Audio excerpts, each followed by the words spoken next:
Isn't that like the one thing you're not supposed to do with gum? It is what it is. All right, everyone. Welcome back. CrossFit CTRL podcast. This week's guest. So we're continuing the theme, interviewing members who have interesting stories. And this week we have James Blosser. James, you've been with us, is it a year and a half? About a year and 2 months now. I started in October of 2021. And so I just want you, whatever you're comfortable with sharing, but as we talked about, was it yesterday I asked you if you would be willing to do this with us? Yeah. I said, we don't know what everyone else is going through. And so sometimes our stories resonate with other people. I can't tell you how many times we've had someone reach out after listening to a podcast and they said, that really hit me. Yeah. And so I'm hoping that maybe you have an interesting story, not one that most people have in here. And so I just want you to share whatever you're comfortable with. And maybe let's start out with life before CrossFit. Talk about how you got started on your fitness journey.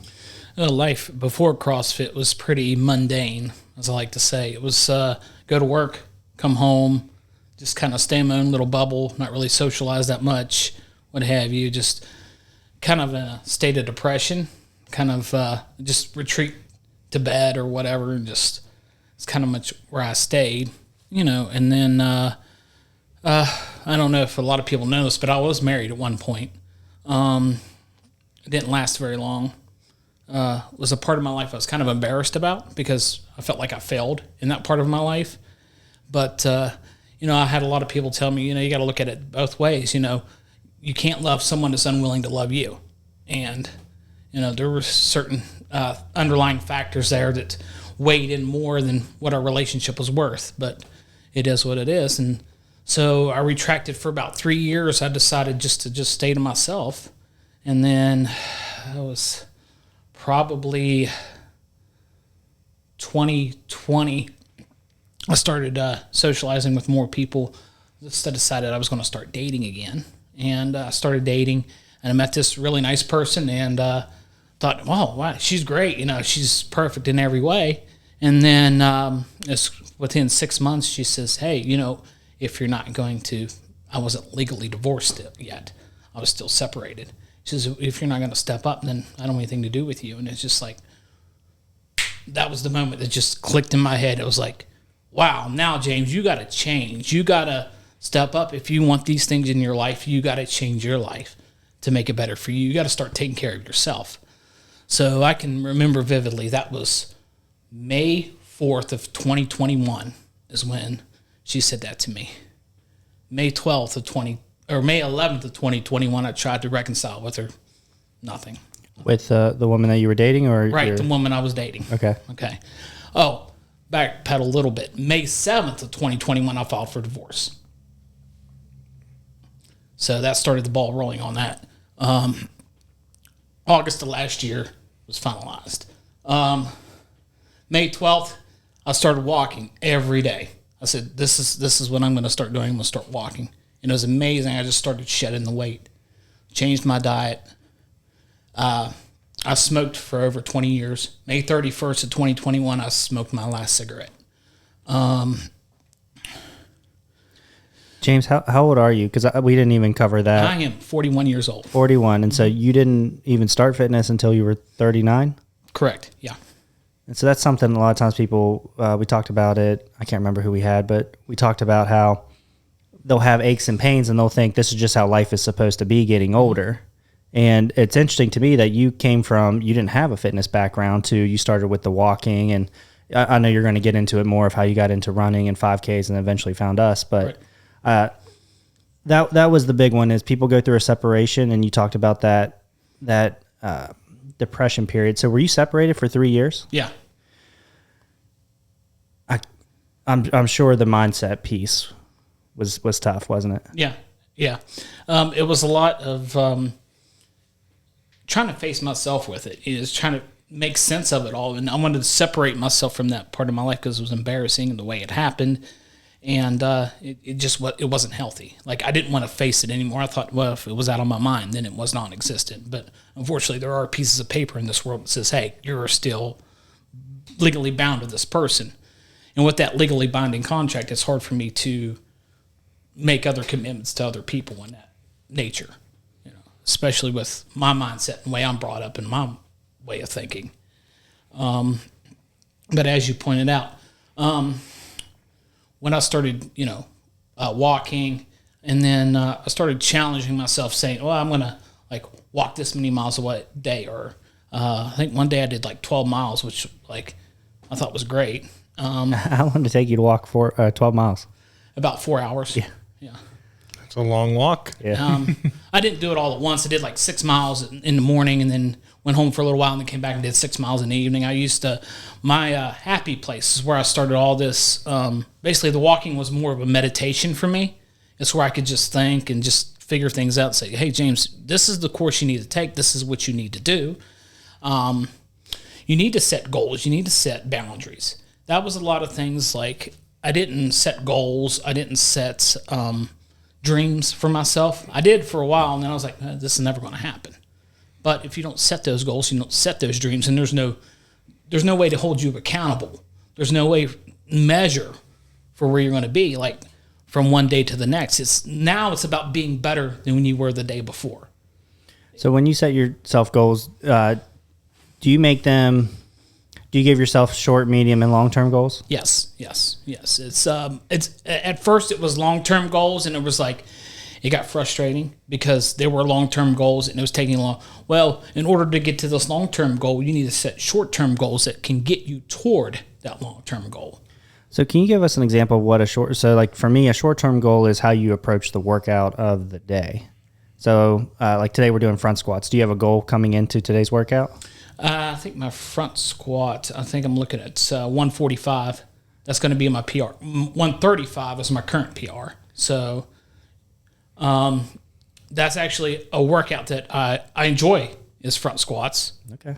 So I'm actually looking forward to this one. So when you set your goals, do you give yourself dates as well? Yeah.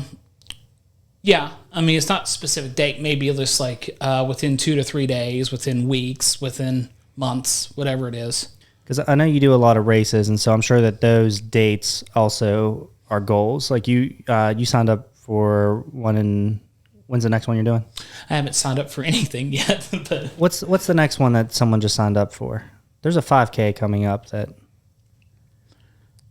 I do believe Cheyenne has one coming up in June. That might be what I'm thinking of.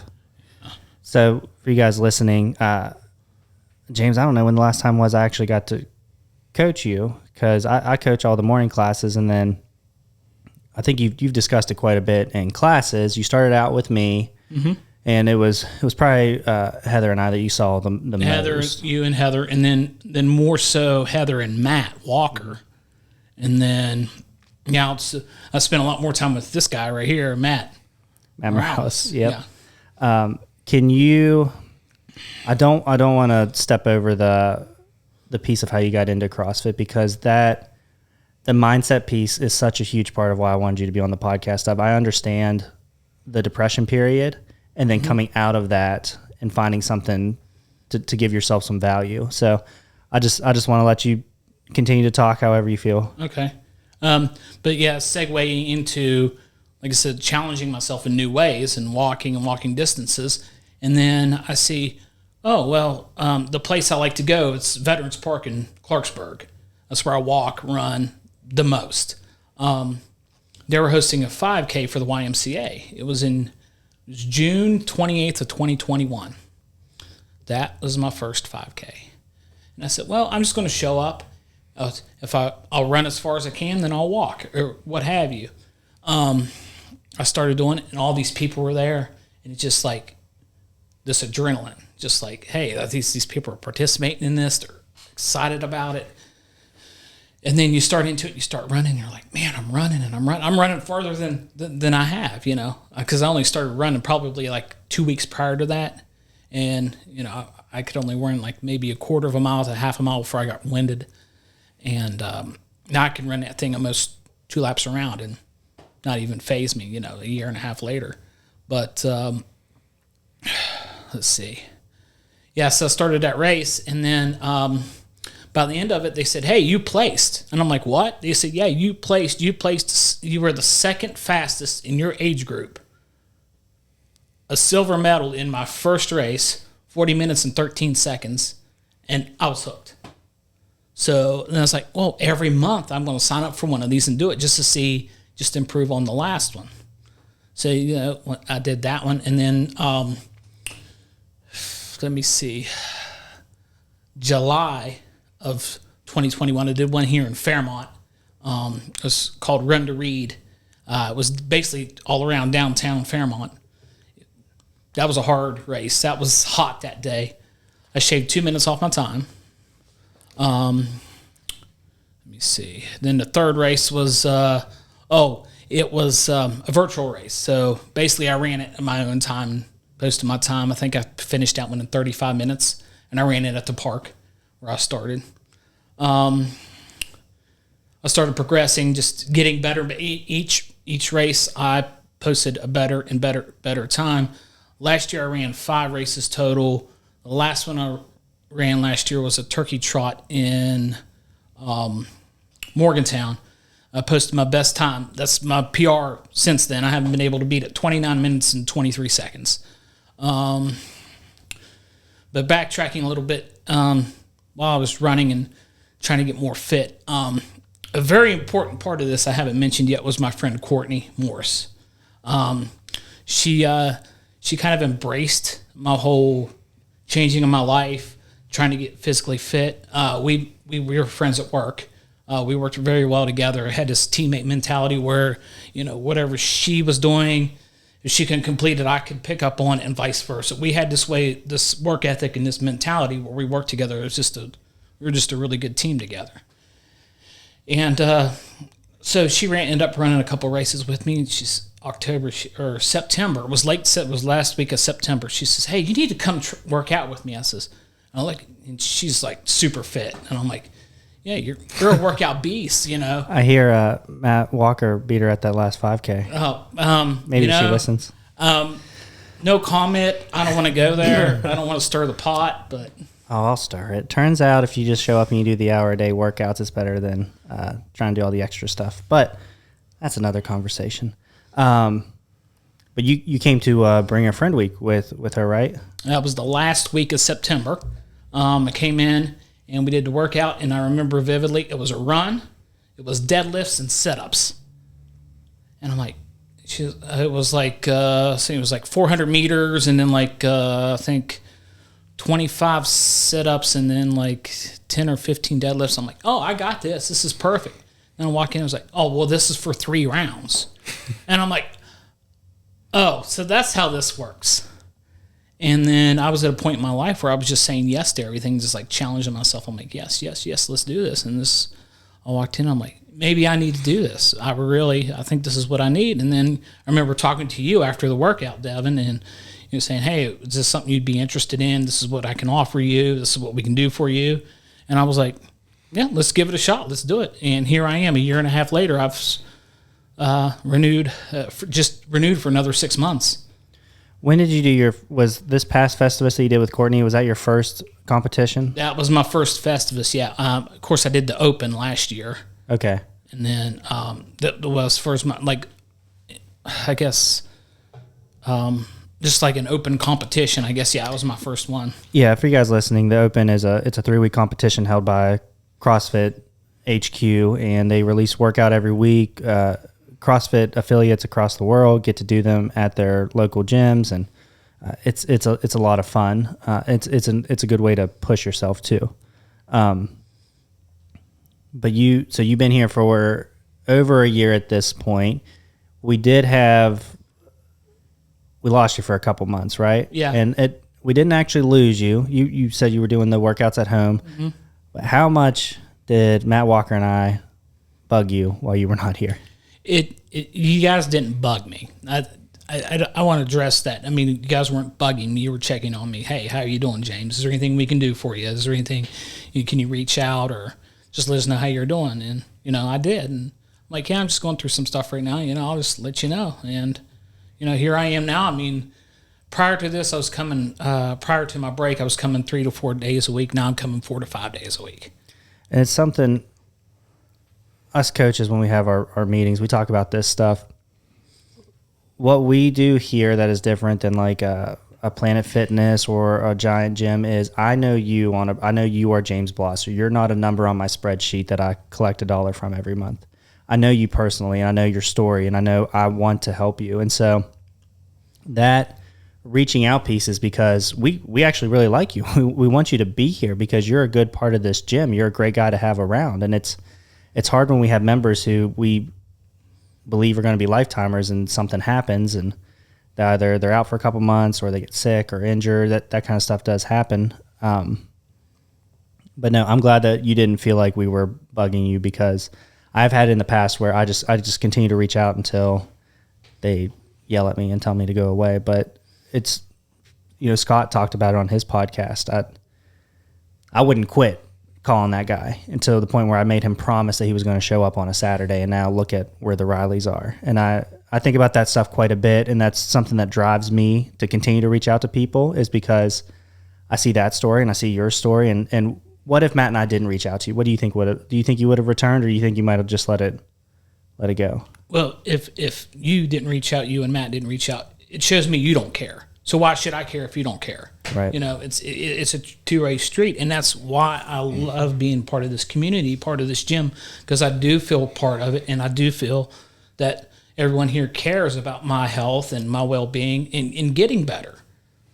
I know I'm not much of I'm more like a robot. Like, I'm excited for you guys when you do something cool. Matt's like animated when he, It's a good time. Yeah. So it's cool how like all the coaches are a little bit different in their ways of approaching. But I got a question for James. Yeah, sure. So James, you spoke about when you did your first 5K, the adrenaline that you had, seeing everyone around you, getting ready to run. And, I've done a couple of 5Ks in the past, and just like the large diversity of people that are there. Coming off of your first like actual competition when you did Festivus back in October, did you have the same feeling of like the adrenaline, everyone there is around you, like cheering you on? Can you just talk about that first competition experience that you had? Absolutely. I want to segue from that. When I first started running and I started meeting these people, they're like, wait till you have your first runner's high. And I'm like, what is that? And it's just this shot of adrenaline. Like when you run like really well, you run hard, and you just have this like euphoric feeling afterwards. It's just, you feel like amazed by it. And that's the same thing I had during Festivus. It's like, okay, well, I got to do 4 workouts. There were roughly an hour break in between each, but I'm like, am I going to be tired? But no, I wasn't. I just carried through. And we talked about it yesterday, like just having the people, not only just the people at your gym, but everyone else from visiting gyms that are cheering on their, like the people that they normally work out with. They cheer for everyone. We have people from all over the place that come to these competitions, and just like the community that CrossFit creates during these competitions. I think it's a really good thing. And Devin brought up how you can get pretty excited during classes, and I try to match your energy when I'm coaching you. You are easily one of the most just ready to hit the ground running in classes. You pay attention to all of us, and we really do appreciate it when you are in class. It comes a long way where I am now. When I first started, and I was asking questions constantly, like, how do I do this? How do I do it? And now I can do movements, and I don't really have to ask many questions in order to do the movements. I understand the movements. I can do them well. Well, why don't you just make this minor adjustment? This now minor adjustments, where before it was major adjustments. And now I can come in and I can do these workouts confidently, and I can do them quicker. I can do them heavier weights. Whereas when I first started, the hardest part about all this was learning the movements. You had to slow it down and learn the movements, and it took you longer to do the workout than everybody else, but that's okay. You were still moving. One of my things I like to tell people about this is it's not how much you move, it's not how fast you move, as long as you move. I like that. So, James, what would you say to someone who might be struggling with where you were at?